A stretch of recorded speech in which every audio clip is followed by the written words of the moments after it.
Khaipur Nathan Shah में IBA पास उम्मीदवारनि पारां PST order जारी न थियण ख़िलाफ़ हथनि में बैनर खणी सिटी प्रेस क्लब अॻियां सख़्तु एहतजाज कयो ऐं नारेबाज़ी कई वई।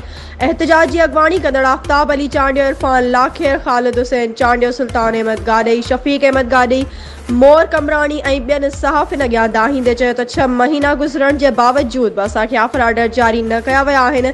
जॾहिं त secretary school education and literacy department Akbar Lagari साहब हुकुम जारी कयो हुयो त 26 मार्च 2022 ताईं ऑर्डर जारी कया वञनि। उन जे बावजूद बि DO दादू अब्दुल कादिर लाशारी ऑर्डर जारी न कया आहिनि।